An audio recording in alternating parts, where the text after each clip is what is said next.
we drop tonight.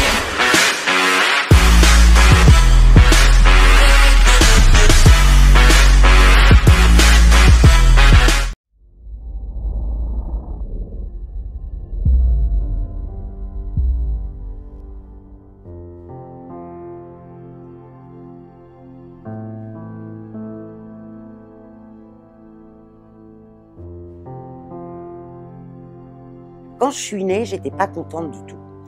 Et je me disais que c'était drôle, cette vie. Enfin, j'avais vraiment l'impression de ne pas être tout à fait à ma place. Qui est fou? Qui n'est pas fou? Quel est ce monde? Qu'est-ce que c'est? Et en fait, j'ai toujours été passionnée de comment vivre, comment être le plus heureux possible, comment se réaliser. Qu'est-ce qu'on fait ici? On est dans une situation étrange. Donc, j'ai connu Jodorowsky, qui a été le premier à me parler de psychogénéalogie. J'étais déjà psy, j'étais déjà thérapeute, j'avais déjà fait un travail sur moi.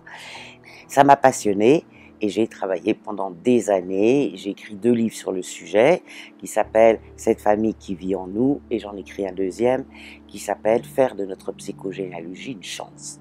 La psychogénéalogie, c'est psychologie et généalogie. Mais on remonte pas loin dans la psychogénéalogie. C'est très rare qu'on connaisse ses 8 arrière-grands-parents. Ça va pas plus loin que ça. D'autre part, aussi bizarre que ça puisse paraître, les frères et les sœurs d'une même famille n'ont pas la même psychogénéalogie. Dès que nous sommes conçus, nous sommes un enfant imaginaire. Dans le meilleur des cas, sur le plan humain, on a été désiré, c'est pas toujours le cas, et nos parents vont nous rêver.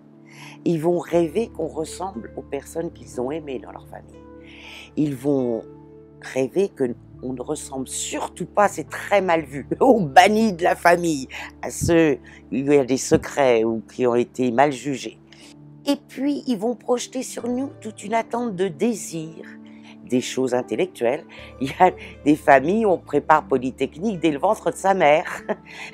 On va projeter dans des familles qu'ils soient artistes, qu'ils fassent du piano, qu'ils fassent de la danse, etc.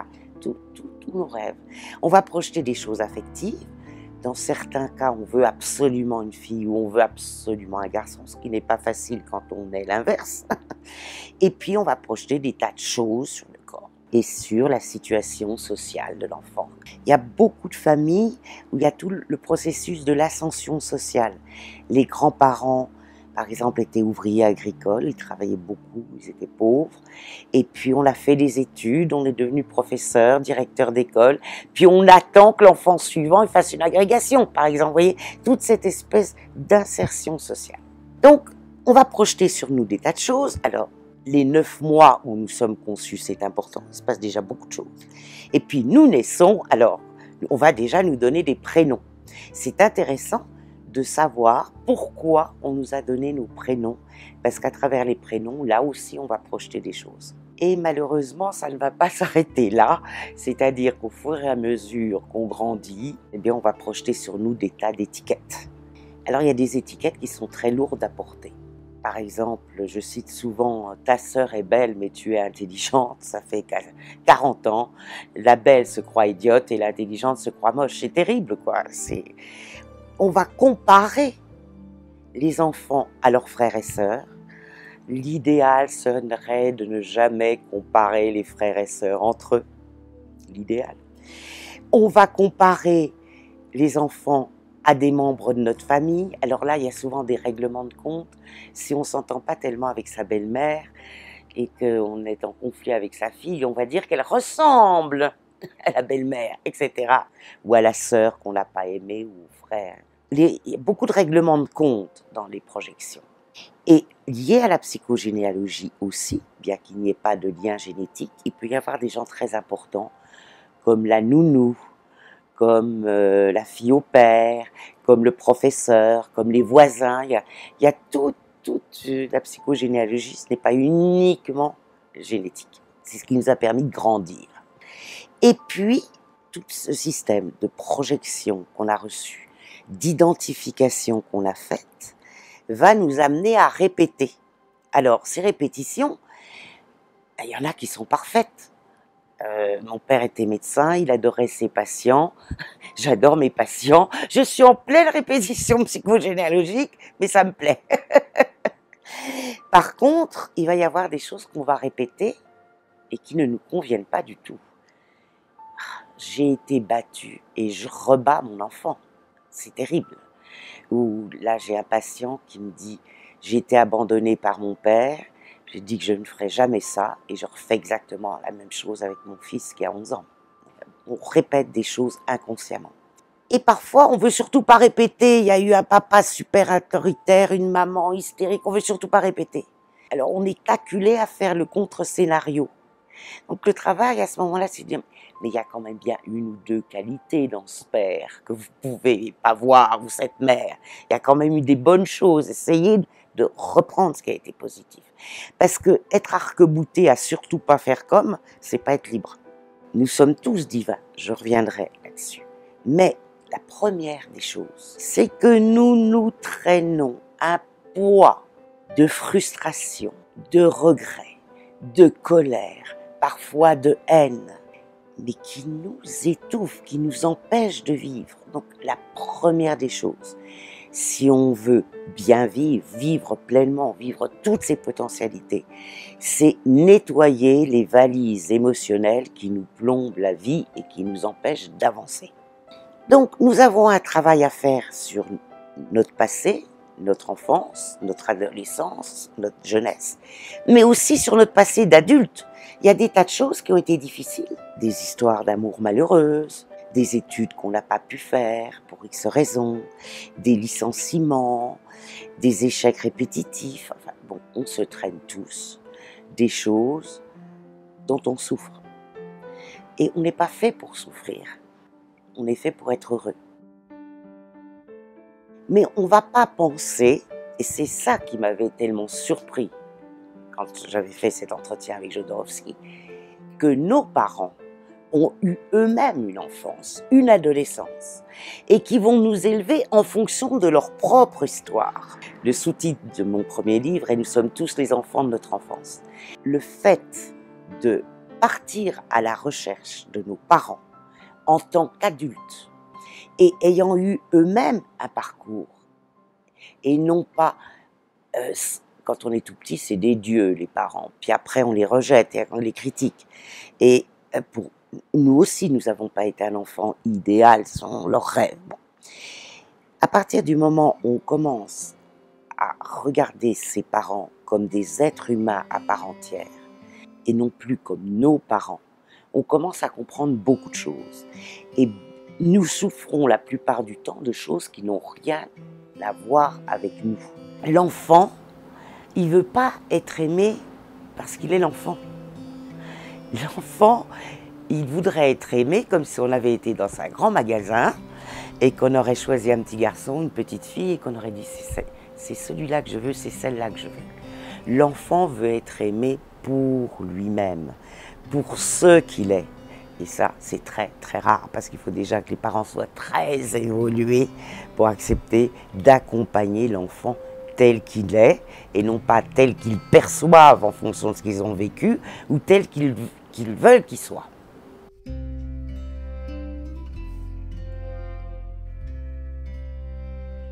Fuir ses parents, dans certains cas extrêmes, c'est la meilleure solution. Mais c'est jamais la solution idéale. Jamais, jamais, jamais. Parce que nos parents, même s'ils sont morts depuis 20 ans, on a notre parent portatif intérieur. Fête de Noël, c'est le sujet sur lequel j'ai été le plus interviewée à la radio. Maman va encore me rabaisser. Et elle va encore faire son cinéma habituel. Et, oui, mais moi, j'y réponds plus. J'ai eu des patients comme ça, ils avaient comme exercice, je leur avais suggéré, de compter les agressions. Il y a des gens qui sont partis en vacances. Ils se payaient des vacances avec le fait d'avoir été calme et d'avoir pas pris pour eux. Et le nombre d'agressions était tellement fort dans une soirée que ça payait une semaine de vacances. Il y a moyen de dédramatiser. C'est-à-dire que la maman hystérique, le papa parano, pervers narcissique. À partir du moment où vous comprenez que ce sont des gens malades, qui sont dans leur cinéma, et que ça ne vous atteint plus, il n'y a plus de problème. Et ça vous permet de les voir sans attendre d'eux ce qu'ils ne peuvent pas vous donner. C'est-à-dire sans faire le deuil de l'amour qu'ils ne peuvent pas vous donner. Je dis souvent que le jour où on réalise que nos parents étaient des névrosés comme tout le monde, on a fait un très très très grand pas. C'est un des grands pièges que dénoue la psychogénéalogie. C'est la faute des autres. C'est de la faute à mon père, c'est de la faute à ma mère, c'est de la faute à pas de chance, c'est de la faute à mes frères et sœurs. Tout un système de victimisation. Or, quelqu'un d'autre, dans la même situation, aurait pu réagir tout à fait différemment. D'ailleurs, les frères et les sœurs, mais qui n'ont pas fait l'objet des mêmes projections et des mêmes identifications, ne perçoivent pas du tout leur famille de la même façon. C'est une alchimie entre ce qui s'est passé, nos parents et nous-mêmes, et nos frères et sœurs et nous-mêmes, et nos grands-parents et nous-mêmes. Donc, la guérison de psychogénéalogie, c'est quand on a nettoyé suffisamment émotionnellement les choses pour ne plus souffrir du passé. Et au fond, c'est de se dire, mais c'est pas de se dire, c'est de le vivre. Au fond, cette famille était idéale pour mon évolution. Il ne s'agit pas de se raconter des salades, ça a été difficile, ok. Ça a été dur, ok. Certains parents n'étaient pas du tout doués pour être parents. Il y avait même eu parfois des choses très graves, des incestes, des viols, etc. En quoi je me réapproprie mon histoire pour en faire quelque chose d'utile et aussi pour en faire quelque chose d'utile pour les autres. Donc, non, c'est pas la faute de papa, c'est pas la faute de maman. C'est de la faute de personne. Le pardon est une notion à laquelle je suis extrêmement attachée et qui est une notion qui est absolument mal comprise. La plupart des gens ne veulent pas pardonner parce qu'ils se disent « mais comment si je pardonne c'est nier ma souffrance, c'est nier qu'ils étaient comme ceci, comme cela ». Il ne s'agit pas du tout de nier sa souffrance, il s'agit au contraire de la traverser, de la chevaucher, de la dépasser. Oui, on a souffert. Mais on croit toujours le drame avec la névrose et la maladie mentale. C'est qu'on imagine toujours que les gens auraient pu faire autrement.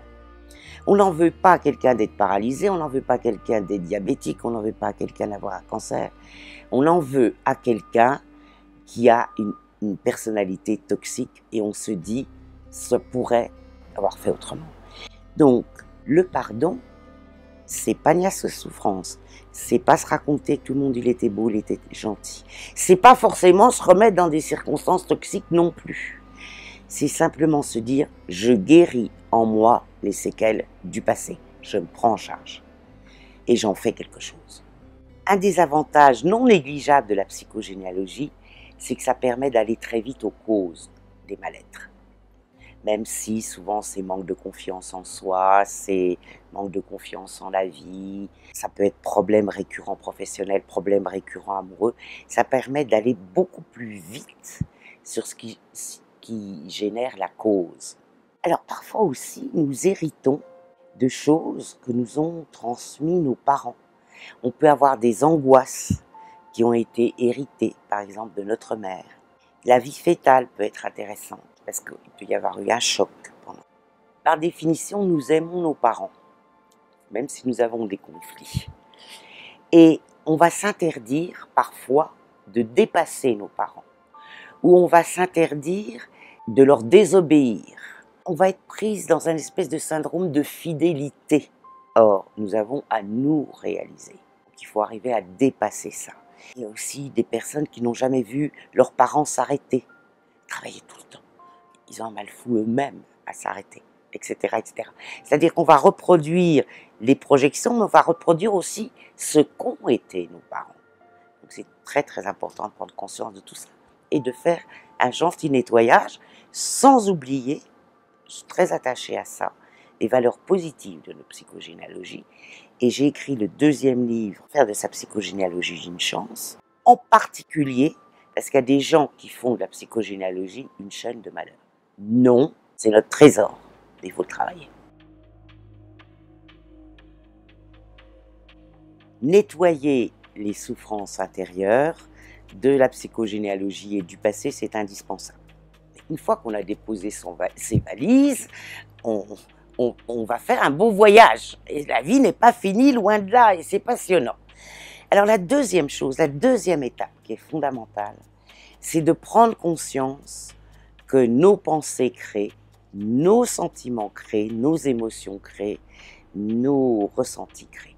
Or, ça n'est pas du tout culturel. Quand on dit à une personne « essayez de penser positivement », on se dit « bizarre ».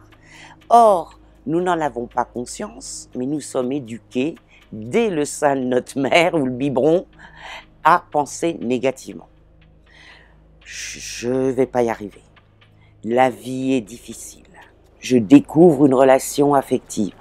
Oh là là, mais c'est pas possible, il va réaliser ou elle va réaliser que je ne suis pas du tout faite.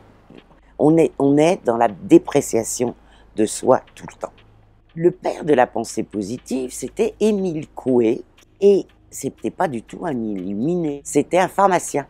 Et ce pharmacien s'est aperçu que les gens qui avaient bon moral guérissaient plus facilement, plus rapidement. Et il s'est dit, mais finalement, on pourrait faire une affirmation pour ça. Et il a créé l'affirmation, chaque jour, à tout point de vue, je vais de mieux en mieux. Les Français lui ont ri au nez, il a pris son bateau et il est le père de la pensée positive américaine. Toute idée que nous avons dans l'esprit devient une réalité dans le domaine de la possibilité. Et que, étant malade, nous nous imaginions que la guérison va se produire, celle-ci se produira si elle est possible. Si elle ne l'est pas, nous obtiendrons le maximum d'amélioration s'il est possible d'obtenir. Le second principe est celui-là. Ce n'est pas, contrairement à ce que l'on pense, la volonté qui est la première faculté de l'homme, mais l'imagination. La connaissance de ce fait est extrêmement importante et, si nous savons en profiter, nous pouvons, grâce à elle, devenir maîtres de nous-mêmes. Je vous dis qu'à partir de maintenant, cette défiance va diminuer graduellement pour faire place au contraire à une sensation de confiance en vous-même qui vous rendra capable de faire non seulement bien, mais même très bien, toutes les choses que vous désirez faire, à la condition toutefois qu'elles soient raisonnables. Donc, chaque fois que vous désirez faire une chose raisonnable, une chose qu'il est de votre devoir de faire, partez toujours de ce principe que cette chose est facile du moment qu'elle est possible. Et, dans ces conditions, cette chose vous devient facile, alors même qu'elle serait impossible pour une autre si vous l'aviez considérée comme telle. Par conséquent, que les mots difficiles, impossibles, je ne peux pas, c'est plus fort que moi, je ne peux pas m'empêcher d'eux, disparaissent complètement de votre vocabulaire. Ce qui est français, c'est facile et je peux. Avec ces paroles, on a compris des prodiges. Prenons des exemples tout simples pour comprendre l'importance de ça, parce que c'est vraiment de la vigilance au quotidien. Vous vous levez du mauvais pied, de mauvaise humeur. Si vous ne faites pas un travail pour ça, vous allez avoir une journée de merde. Excusez-moi d'être vulgaire. Ben, évidemment, vous allez faire la tête tout le temps. Ça va faire que les gens en face vont vous répondre sur la même vibration. Et évidemment, vous allez avoir complication sur complication. C'est passeport immédiat pour une journée dramatique. Si, à l'inverse, vous vous levez de bonne humeur, si tout va bien, la vie va vous sourire.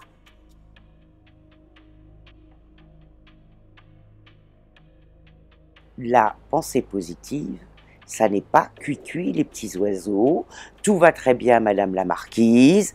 La pensée positive, c'est d'abord être dans le réel. C'est-à-dire, ok, je suis de mauvaise humeur, je suis triste. Pourquoi?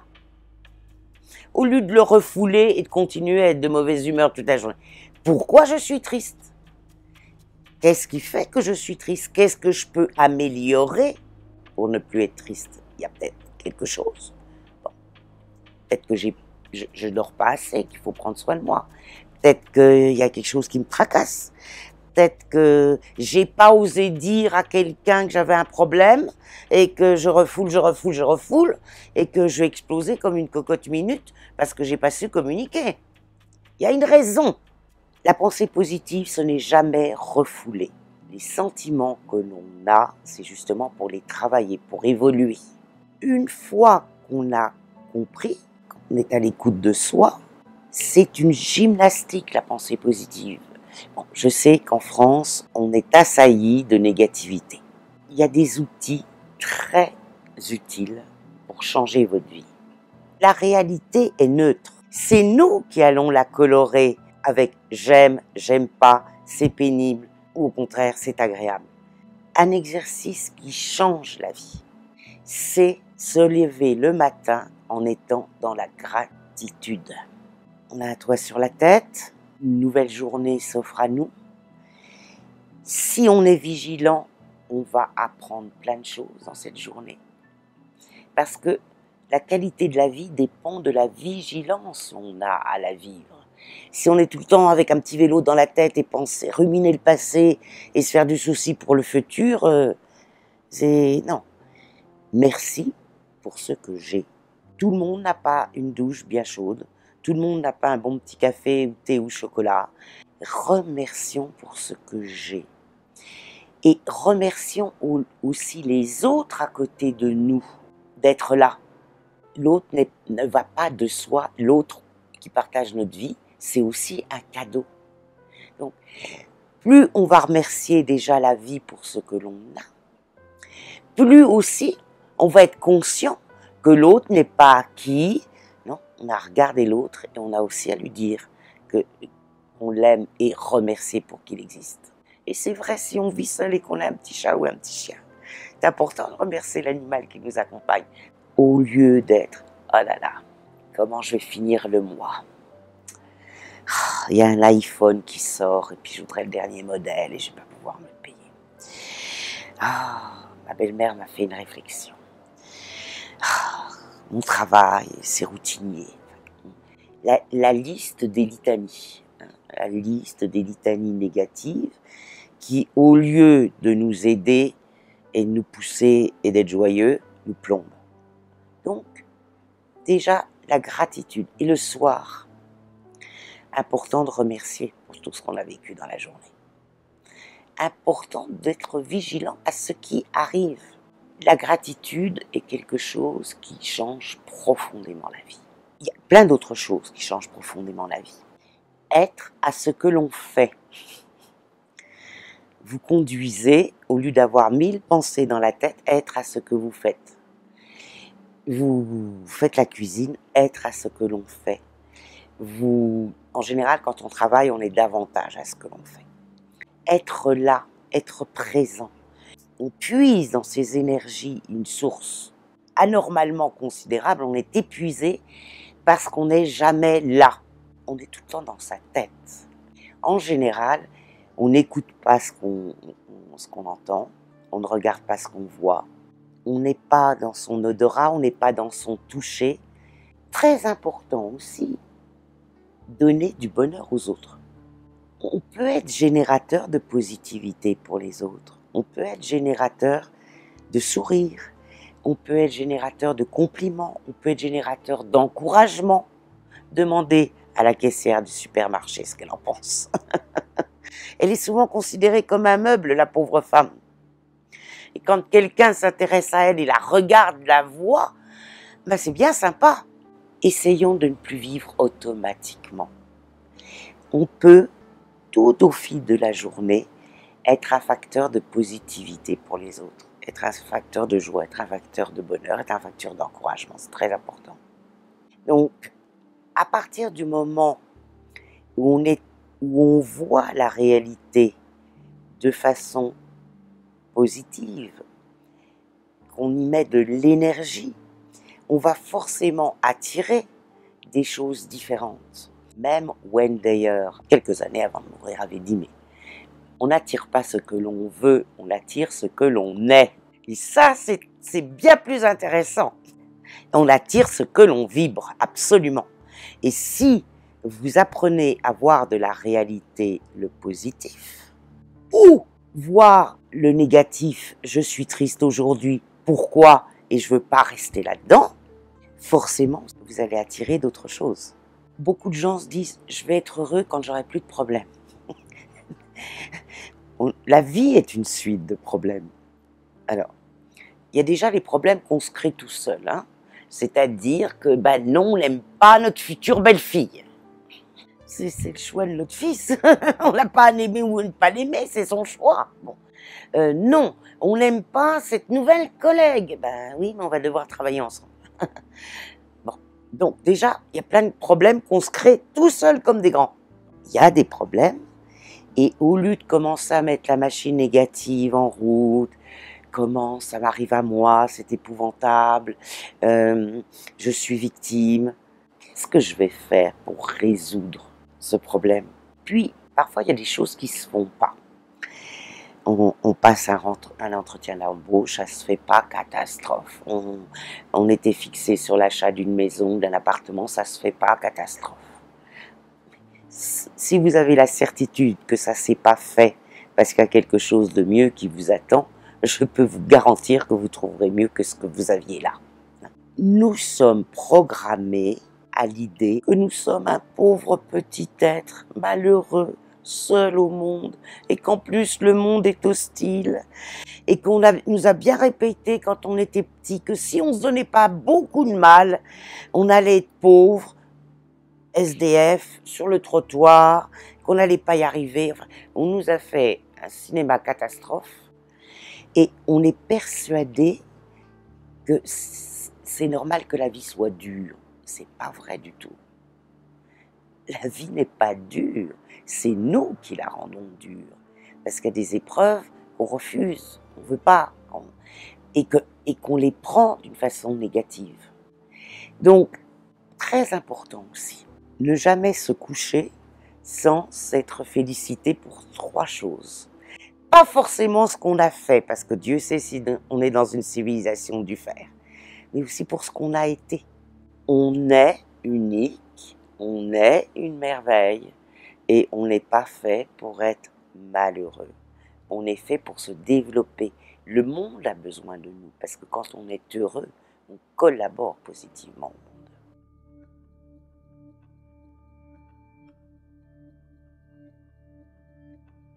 Une fois qu'on a nettoyé ses souffrances, une fois qu'on est vigilant à ce que l'on vibre, ce que l'on émet, et qu'on est dans la gratitude et dans l'instant présent, et qu'on donne du bonheur aux autres, on a un autre travail à faire. C'est ce que j'appelle la 3e étape.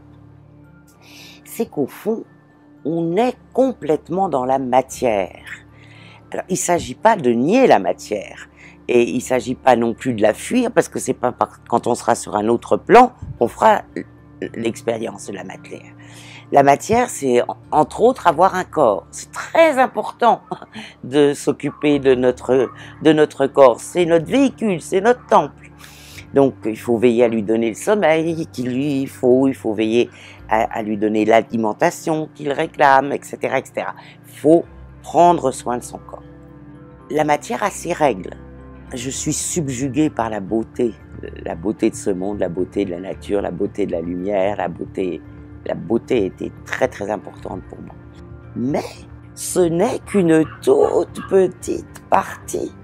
Et en fait, ça nous coince, ça nous enferme, ça nous fait croire qu'on est un être matériel qui fait une expérience spirituelle. C'est pas du tout ça. Nous sommes un être spirituel qui fait une expérience matérielle. Et le drame de l'être humain, l'illusion la plus dramatique de l'être humain, c'est la mort. Ce que beaucoup de gens pensent, c'est fini. Beaucoup de gens pensent, quand ils ont perdu quelqu'un, je l'ai perdu. Or, il est quand même reconnu maintenant qu'il y a une vie après la mort. Il y a des médiums dignes de foi qui font des témoignages. Il y a les gens qui ont fait des NDE ou des EMI, c'est-à-dire c'est des gens qui sont quasiment morts et qui ont fait tout un chemin, c'est-à-dire qu'ils sont déjà vus au-dessus de leur corps et que ce qu'ils entendaient quand ils sont revenus à eux, existaient bel et bien. Il y a même plusieurs hôpitaux maintenant où on met des caméras avec des choses cachées et les personnes arrivent à découvrir ce qui est caché. Mon mari m'avait dit, t'en fais pas, ça va bien se passer, on t'attend dans la salle d'attente. Je pense à lui tout bêtement et flac, je me trouve dans la salle d'attente de l'hôpital et je prenais conscience de traverser les murs. Mais ça allait à une grande vitesse, je n'avais même pas le temps de ralentir quoi que ce soit. Je crois qu'on ne se pose même pas des questions, ça se fait, c'est tout. Et surtout, là je vois que vous me regardez par exemple, donc vous me voyez. Tandis que là, moi je regardais mon mari, je regardais mon beau-père. Mais vraiment, je prenais conscience qu'il ne me voyait pas. Alors qu'est-ce que j'ai fait? J'allais à droite, j'allais à gauche, je faisais des coucous. À certains moments, j'ai mis même ma main sur l'épaule de mon beau-père et ma main a traversé son corps. Et je pense à mes enfants et sans avoir eu le sentiment de sortir de la salle d'attente de l'hôpital ou de parcourir un trajet, je me trouve chez mes parents. Maman est en train de dire à papa, oh là là là là, dans quel état elle doit être Nicole, parce que Michel lui avait apporté le matin tout un drap maculé de sang qu'on m'avait mis entre les jambes quand je suis allée à l'hôpital. Et donc, ma maman avait très très peur, quoi. Et papa disait vite, j'avais encore un petit frère de 11 ans, on va l'accompagner à l'école pour être là quand Nicole se réveillera suite à son opération. Donc, plus tard, bien plus tard, quand j'en ai discuté avec papa et maman, ils m'ont confirmé que c'était vrai. De plus en plus de gens témoignent, et il y en a énormément de par le monde, qu'ils ont vécu un état où ils sont venus haut, et puis il y a plusieurs étapes. Ensuite, on voit la lumière, ensuite, on voit des jardins magnifiques, des couleurs magnifiques, et il y a un moment où on leur fait comprendre à ces gens-là que leur temps sur Terre n'est pas fini, qu'ils ont encore une mission à faire. Alors, je me suis intéressée à ça depuis des années et des années et des années. J'ai bien connu Patrice Van Hersel qui a écrit le premier livre sur le sujet, qui est un ami, et ça s'appelait La Source Noire. Il était journaliste là, actuel et il a enquêté par le monde entier sur ces phénomènes il y a 30-40 ans. Mais où peut être la conscience, puisque on se dit que la conscience c'est notre cerveau? Ben non. La conscience est ailleurs et on ne sait pas comment ça marche. Et puis, il y a beaucoup de personnes qui ont des communications avec les morts. Alors, ça ne va pas être un face-à-face, mais ça va être des petits signes, ça va être des odeurs, ça va être tout d'un coup le sentiment que la personne disparue est là, est présente. Comme on est englué dans notre matière, alors que tout est énergie, et que derrière cette énergie, cette vibration, il y a l'intention. C'est l'intention qui va créer la matérialisation. Quand on sort de la matière, et la physique quantique fait tellement de progrès, et c'est la physique quantique qui va nous aider à trouver justement un sens, et va retrouver de la spiritualité, c'est que le temps n'existe pas comme nous le connaissons ici. L'espace n'est pas le même. Et en fait, nous sommes dans une espèce d'hologramme où chaque être vivant vibre à des fréquences. Donc, mais une fois qu'on sait qu'il y a une vie après la mort, de quoi peut-on avoir peur au fond? Il y a un psychiatre ici très connu, malheureusement le livre n'est pas traduit ici, Brian Weiss, qui lui croyait en rien non plus, et qui, à 40 ans, a eu une patiente qu'il n'arrivait pas à soigner. Et il l'a mis en relaxation, et elle a commencé à lui parler de vie il y a 4000 ans. Le psychiatre n'en revenait pas, quoi. Enfin, il s'est dit, je deviens fou, personne ne va me croire, je vais être radié de l'ordre des médecins si j'en parle, enfin, parce que tout ça, c'était il y a une trentaine d'années. Il y a aussi des tas de témoignages de vie antérieure qui sont extrêmement plausibles. On a parlé tout à l'heure du fait que la psychogénéalogie, c'est de la faute des autres, hein. De même que les gens qui font des régressions dans leur vie antérieure, en disant non, c'est pas cette vie, c'est une autre vie, là, je suis pas d'accord. Parce que nous avons tout le matériel pour travailler sur nous et pour évoluer dans cette vie-là. Mais à partir du moment où on sait qu'il y a une vie après la mort, et à partir du moment où on sait qu'on vit des tas d'expériences et des tas de vies, ça nous rend beaucoup plus positifs, ça nous permet de lâcher prise. Et puis ça nous rend beaucoup plus humbles aussi, parce que il faut pas croire qu'on a toujours été que des gentilles personnes pleines d'amour. Donc ça nous permet de dire aussi, je n'ai pas le droit de juger parce que je comprends pas. Il faut avoir l'humilité qu'il y a certaines choses qu'on ne comprenne pas et que le mal dans le monde, c'est des choses qu'on ne comprend pas forcément. Donc, oui, on a eu des vies où on a fait des choses positives, on a eu des vies où on a fait des choses très négatives. Ce qui est important, c'est de savoir faire un diagnostic. Si une personne est hystérique, ou un comportement hystérique, je préfère, un comportement hystérique, comportement paranoïaque. Si quelqu'un est pervers narcissique, il faut savoir faire le diagnostic. Mais on n'a pas à juger la personne. On serait peut-être beaucoup plus hystérique que cette personne si on avait vécu ce qu'elle a vécu. Beaucoup plus paranoïaque, etc., etc. Le fait de savoir qu'il y a une vie après la mort, que nous sommes là pour progresser, que nous sommes là pour apprendre, que nous sommes là pour expérimenter, ça nous fait beaucoup plus aimer, beaucoup plus être en empathie et ça nous interdit de juger.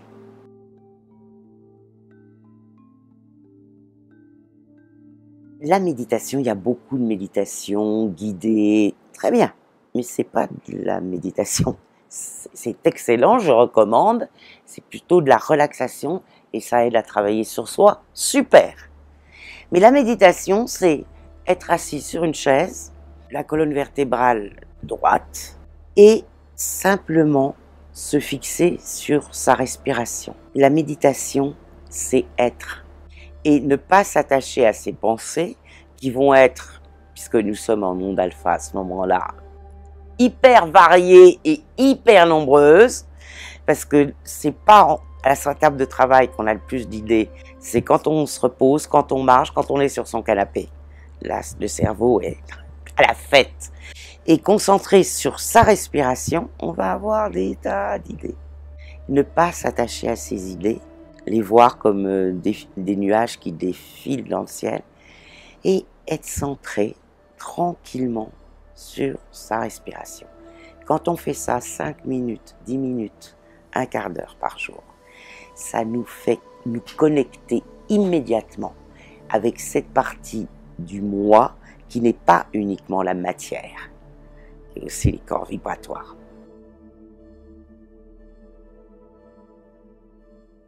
Alors, qu'est-ce que c'est l'ego? L'ego, dont on n'en parlait pas du tout en psychologie, les thérapeutes qui s'ouvrent au travail spirituel en parlent. L'ego est absolument nécessaire. L'ego, c'est ce qui nous fait dire « moi je ». Le petit bébé, il est pulsion, puis il grandit, puis il commence à se reconnaître dans un miroir, puis il a une phase de non, assez pénible pour les parents. Non, moi je, moi veux, moi si, moi ça. Là, il commence à comprendre qu'il est un individu à part entière. Et si on ne peut pas dire moi je, on est fou. Là, on n'est pas névrosé, on est psychotique, on est schizophrène, et c'est pas le but du bonheur. Seulement voilà, le petit enfant qui commence à dire moi je, moi veux, moi pas, il commence à prendre conscience qu'il est un individu séparé à part entière. Avant, il fusionnait avec maman, il fusionnait avec papa, il fusionnait avec l'entourage. Là, moi je peux, moi je veux. L'ego qui est nécessaire, il ne faut pas le rejeter, notre ego, il n'y a rien à jeter, mais il faut quand même l'apprivoiser, parce qu'il est insupportable, notre ego. Alors, il nous donne l'illusion d'être dans la séparation. Il y a moi, il y a la nature, il y a les animaux qui dominent la matière. Vous pensez qu'il y a les autres et vous pensez qu'il y a le monde et vous pensez qu'il y a l'univers. Si vous êtes religieux, vous pensez qu'il y a Dieu et vous. C'est une illusion totale. Alors, l'ego, il crève de peur. Toutes nos peurs viennent de l'ego.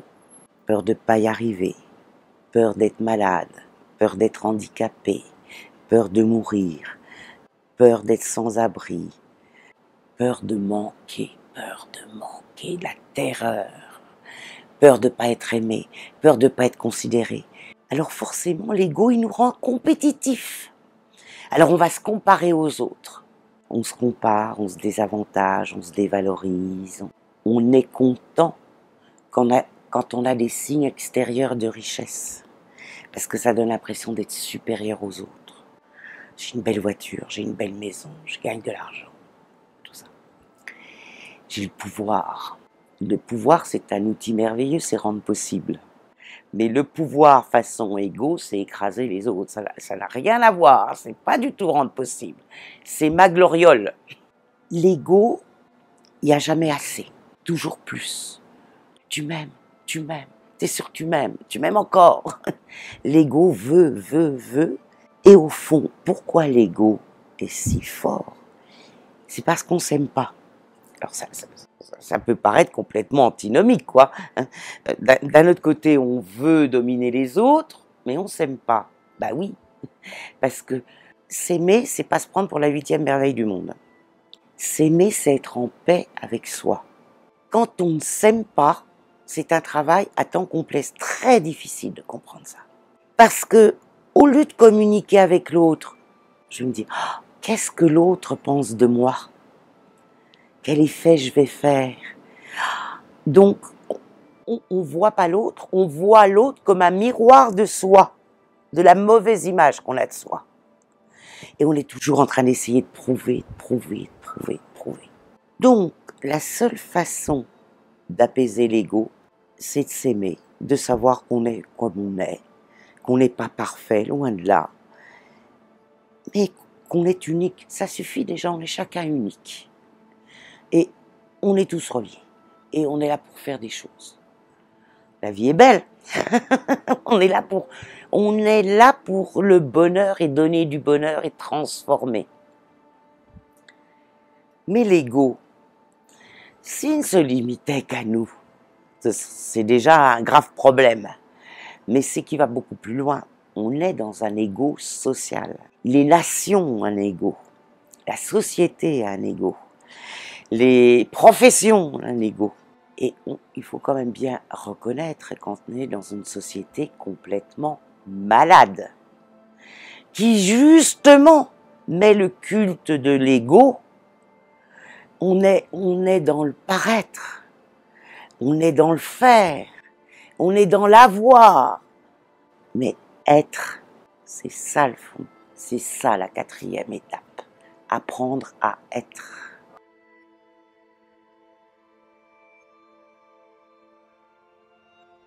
Vivre notre divinité intérieure, c'est être connecté avec notre dimension supérieure. C'est très simple, c'est très humble. Ça ne demande pas d'avoir des dons particuliers, ça demande d'avoir conscience que nous sommes tous reliés. Ça demande d'avoir conscience que nous ne pouvons pas tout comprendre. Nous ne pouvons pas tout expliquer, que le mal dans le monde est un mystère, mais que le mal dans le monde, on y a participé aussi, donc on n'a pas à juger. La seule et unique façon de changer le monde, c'est de se changer soi. Et se changer, ça ne veut pas devenir quelqu'un d'autre. Ça veut dire polir le diamant, parce que nous ne nous souvenons plus, puisque nous sommes dans la matière et que nous avons fait ce choix. C'est pas facile du tout de naître. Tout le monde s'extasie devant un magnifique petit bébé, mais tout d'un coup, on oublie tout. Et on est là pour retrouver, progresser. On a fait le choix de certaines choses, justement pour évoluer, qui ne sont peut-être pas toujours des plus confortables, puisque c'est justement sur ce point où on doit évoluer. Au fond, c'est se souvenir de ce que l'on est vraiment. Et nous sommes un être divin. Ça m'amène forcément à parler des religions et de la spiritualité. Si vous avez la foi en une religion, ce qui vient souvent de votre psychogénéalogie d'ailleurs, et que quand la famille a bien vécu cette foi, et qu'il y a eu de l'amour, tout naturellement on la perpétue cette foi. Par pitié, vivez-la. Mais souvent, les religions, c'est vu à l'extérieur. Dieu est vu à l'extérieur. Non, Dieu, c'est pas le vieillard avec sa barbe blanche sur son trône dans le ciel. Dieu, ça se vit. Dieu, ça ne se croit pas, ça s'éprouve. C'est une connexion. Parce qu'autrement, vous allez vous retrouver avec des dogmes. Il faut dire quand même que les religions une fassent propension à s'intéresser à ce qui se passe sous notre couette. C'est fou ce que les religions s'occupent du corps et de la sexualité, et de l'amour et du couple. Non. Si vous croyez en une religion, c'est là pour vous aider à aimer davantage et à évoluer. Et quand j'ai des patients qui sont croyants, en quoi ça change ta vie ou en quoi ça change votre vie? Parce que on a vu qu'il fallait apprendre à avoir confiance en soi et s'aimer, mais il faut aussi avoir confiance en la vie.